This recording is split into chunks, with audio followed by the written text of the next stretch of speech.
everyone. Welcome to another edition of One on One. I'm your host, Tyler Small. Today, we are joined by yet another notable alum from the LaSalle University family.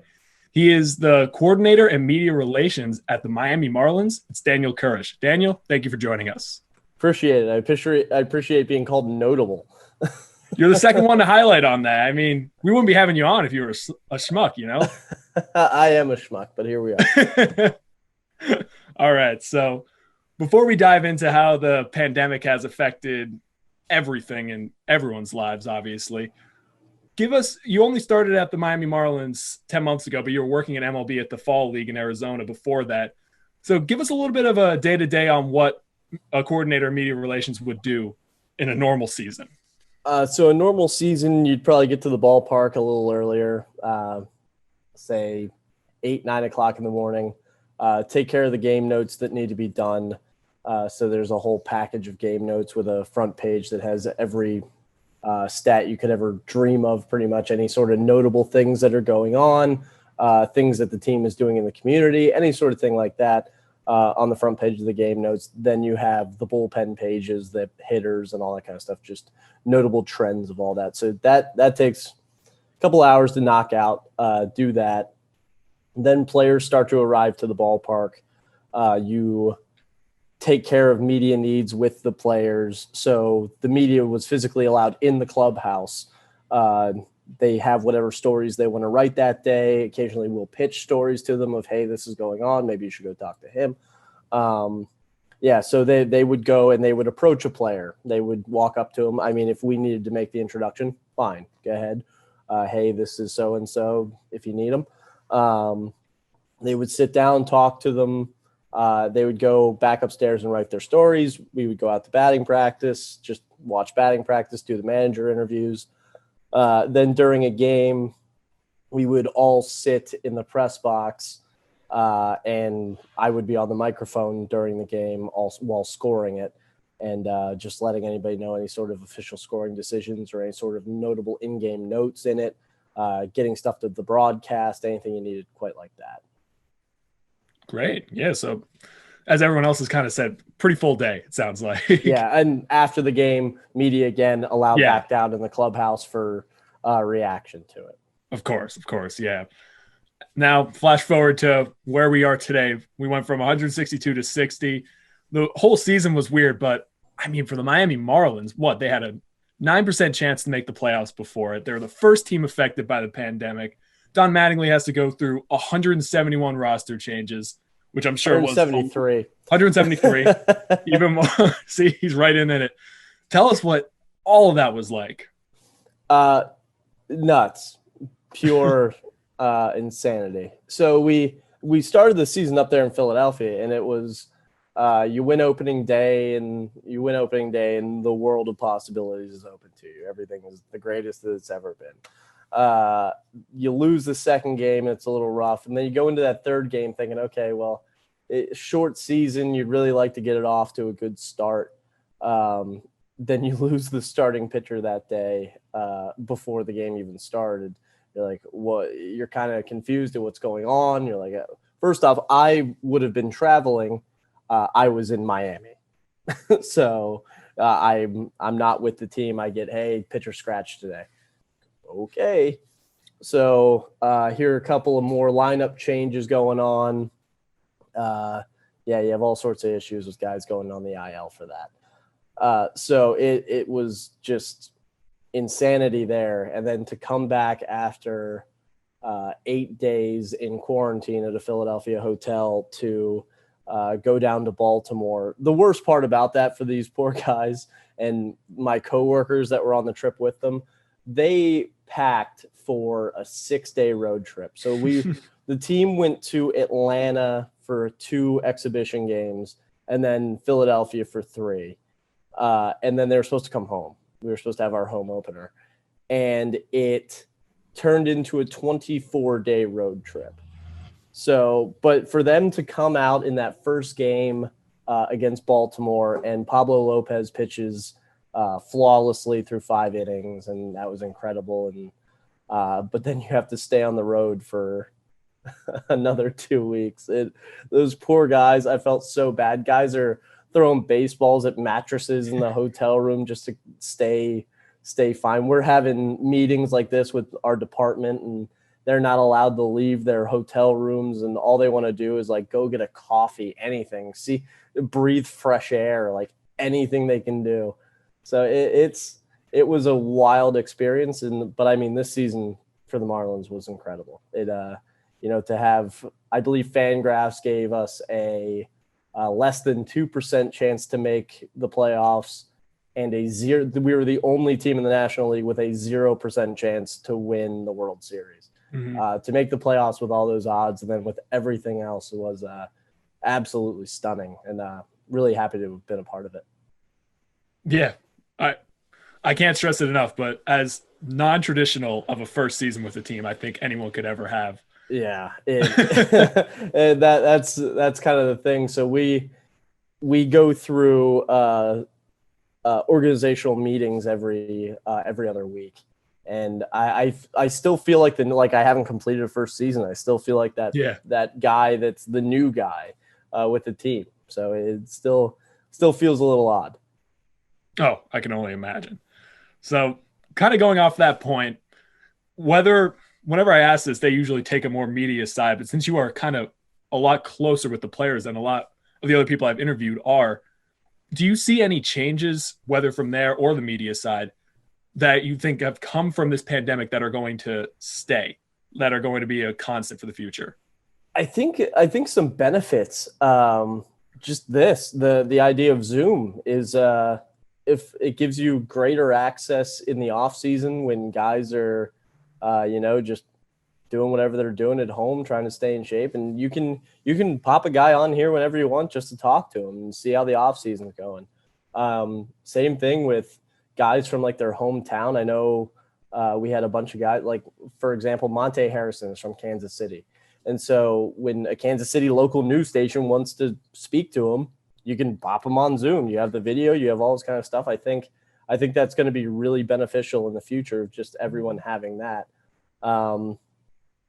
I would like to think that media is going to be back in the clubhouse eventually, and I know they want to be, because it's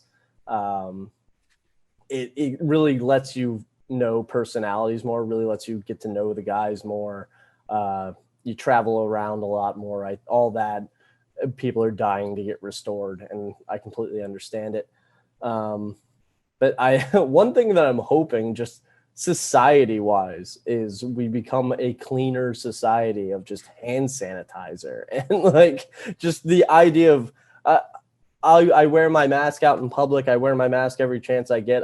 If I go for a run, which I'm going to after this, I wear my mask. Like, wear that. I'm not saying that I think that should be a permanent thing, but like washing your hands, being cleanliness, not having germs everywhere, seems like something we should keep going with in the future. Like, hey, get home, or we're just out from the store, put some hand sanitizer that you keep in your car on. Like, little things like that, just society-wise, outside of media, outside of the game, outside of any of that, just be cleaner.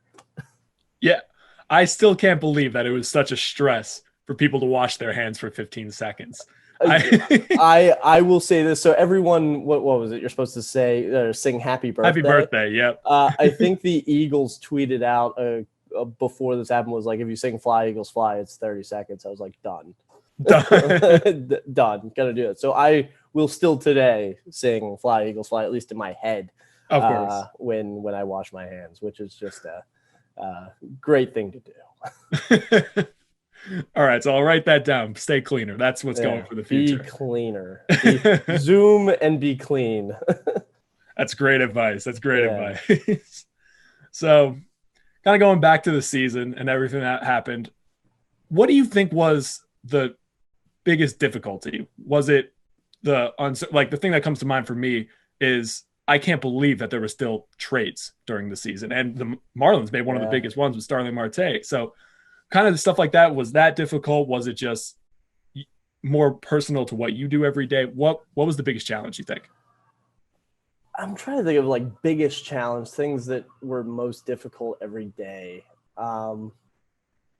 Trades are what they are because the testing protocol is the same. Doesn't matter where you are. So everyone's getting tested at least every other day. And That's not that bad. I think what was the most difficult, at least from the beginning, was for us when we had all of our issues. We were the first ones, so we were almost the guinea pig, and it was the difficulty there was when it happened to us. Nobody was really sure what to do, how we were going to make up schedule. Are we going to play 45 games, or what's going to happen? Then we kind of got past it, and they just said, hey, you're going to play a billion doubleheaders and deal with this. So we did that. We finished the season with 24 games in 20 days, which was, that was definitely the most difficult part, was just that grind, the endless grind there.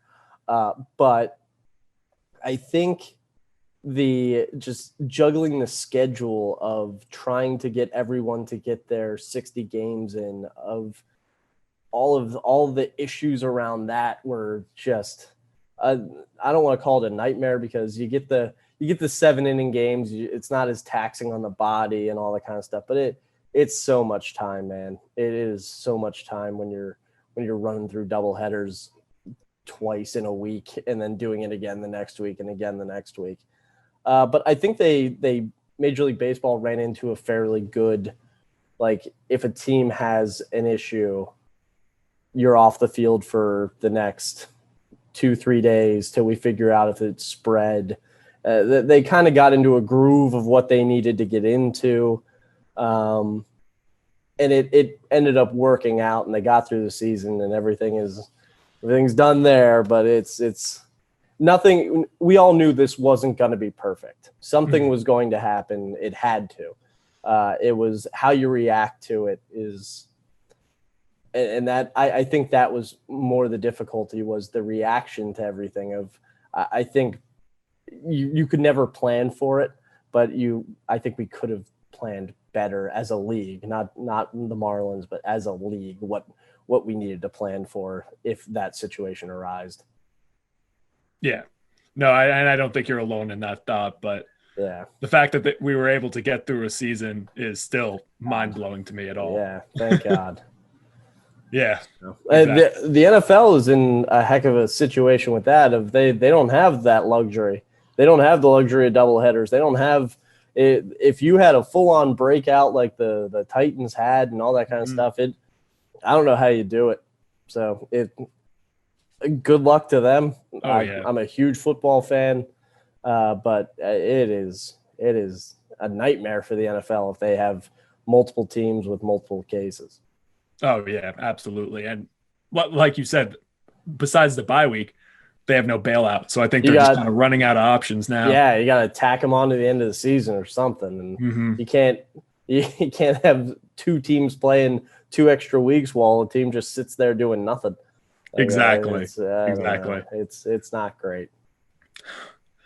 We'll see. I mean, it's a lot to complain about, but I know personally as a fan, I was sitting here for months on end with absolutely nothing. So as long as they stay safe, needed it. Yep. I'm happy. I remember when the NFL draft came on, I was like, thank God something. I was glued to the TV for 3 days of the NFL draft. Like, this is something to watch. Exactly. So we'll wrap it up here. Last question. Let's bring it back to your LaSalle days. What do you think from there either prepared you just for your career in the future, or especially during this time, if there's anything specific that you learned from LaSalle that you still hold to this day? I call the decision to go to LaSalle the greatest decision I've ever made, at least as an 18-year-old.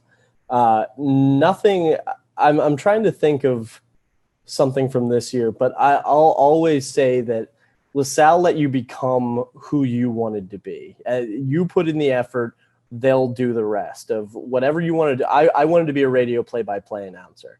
And I took the time to go to the radio station. They let me on air to do my own show for some reason. And they let me call the basketball games. And that was something that I was like, you're just going to let me do this? Like, you have no idea what I sound like. I have no idea what I sound like. I've never done this. And they let me do it. I got better. I became the GM of the radio station as a sophomore.